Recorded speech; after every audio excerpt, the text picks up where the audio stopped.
愛地球觀察集翻嚟節目第2部分，一提到徐偉賢，大家就會諗起佢嘅《當你走到無力》，又或者係佢創作嘅《歲月如歌》呢啲經典作品。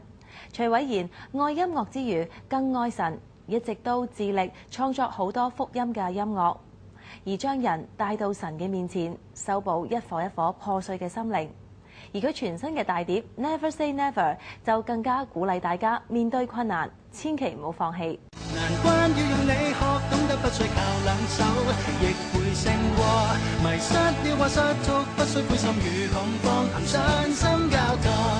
Never say never, he is the giver， 不再被困鎖，他可將一切變更，換上新裝。徐偉賢最新專輯《Never Say Never》內嘅同名歌曲係為去年嚟自澳洲嘅阿 Nick 喺香港舉辦佈道會時所寫嘅主題曲，內容鼓勵遇到困難要有永不放棄嘅精神，必定可以安然度過。Never Say Never 就是一首，去年我記得在 Nick 一個澳洲人，他來香港分享他的生命的故事。他是一個生命鬥士，就是身體沒有手沒有腳，但是他的經歷裡面我看到他永不說放棄，還有他可以做到很多東西，就是比如說踢足球啊，還有什麼去游泳啊，開車，還有讀了2個學位，還有就去不同的世界的地方去分享他的故事。我覺得哇，這個就是真正的神蹟發生在我面前。所以當時我就寫有關單位，他就邀請我寫一首主題曲，就寫了，我一想就想到 Never Say Never， 就是覺得他這個故事讓我聯想到這幾個字，也希望把這幾個字可以給其他香港的朋友可以知道，他們的生命裡面其實有很多困難，但是如果他們永不說放棄的話，事情一定會可以解決。神俾 Paco 音樂去祝福身邊嘅人，而且音樂亦曾經令佢心碎。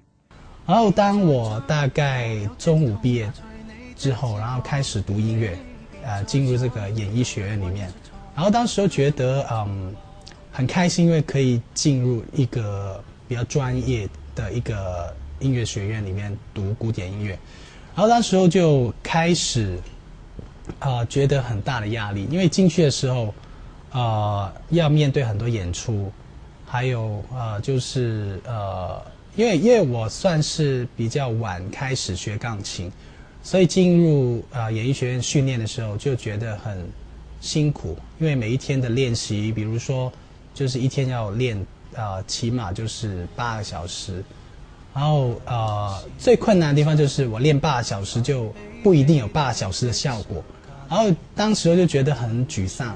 然後開始在我第2年的時候，我在想我的方向，除了音樂以外還有什麼？想知道 Paco 如何喺學習音樂嘅期間迷失，又喺音樂入邊再次揾到神，去到立志要以音樂嚟服侍佢嘅心路歷程，請留意5月嘅創世電視。凝望着十架的冠冕，仰望你度過每天，你體恤我的軟弱，明白我親身處境。跟住落嚟，我哋一齊睇下基督教國際新聞。Using a map and a global positioning system, journeyman Corey Wilson found 25 Marantse villages.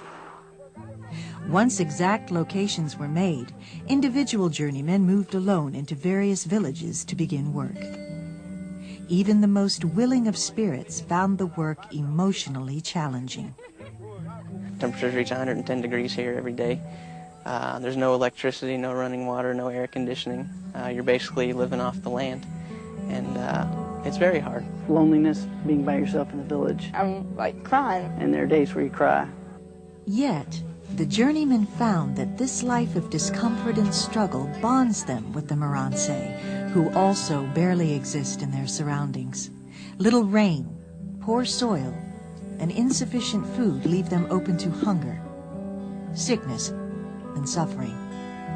For most, The only source of income is the indigo cloths that they dye themselves. Death is an all too real visitor among all ages. As God's Spirit moved through the Moranse and the journeymen alike, change began to ripple throughout villages. Slowly, the villagers took notice that their visitors journeyed down a different path, the Jesus path. I put my tennis shoes on and I went to greet God. And I was gone for a couple of hours, and to them that was a really long time. And I came back and everybody was standing at my house and wanting to know where I'd been and why I'd gone. And the chief was at my house, and once I told him, he was like, oh, that's good. So they all know I follow the Jesus path. Through lifestyle evangelism, taped messages, and wordless picture books, people are discovering the path to eternal life. Through the ministries in our different villages, about 40 have come to Christ. And I'd say 50 or 60 more coming to learn, are interested, or saying, we want to know about Christ. We haven't heard about him before.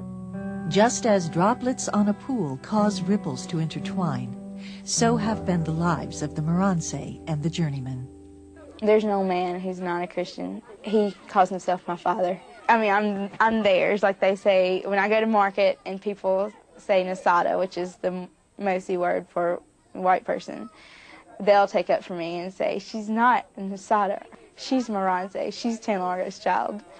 I've taken for granted my walk with God and what is truly important and necessary in my life. The things that I thought I needed are completely different than what I ever thought they were before. Once you put aside all of the comforts we have, now I realize that I was created to know God and created to be his servant and to be a tool, a vessel for these people to see God through me. Changed lives, changed destinies. Young missionaries learning that strength truly comes in weakness. Villagers gaining family and becoming part of the family of Christ. 跟住落嚟，我哋一齊睇下一週活動速報。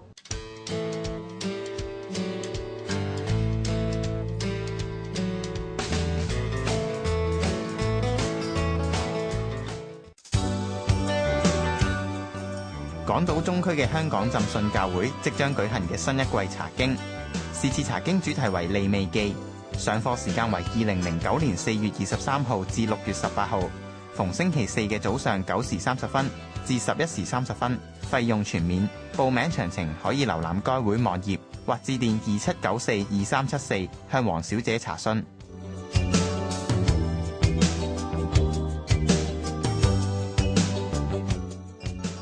由耶路撒冷國際基督徒大使館香港分區主辦嘅耶路撒冷住棚節式敬拜演唱會，由以色列著名作曲家及敬拜主領帶領唱新歌，主題哦耶路撒冷與 Chunk King 共度讚美之夜，喺5月17號晚上6時30分至9時喺基督教復興教會舉行，查詢電話係60861946。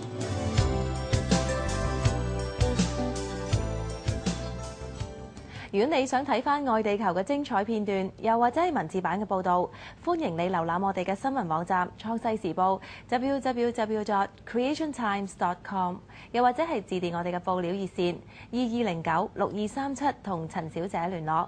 你都可以登入愛地球觀察站嘅官方網頁，重溫整集嘅內容㗎。今集時間差唔多啦，多謝收睇，再見。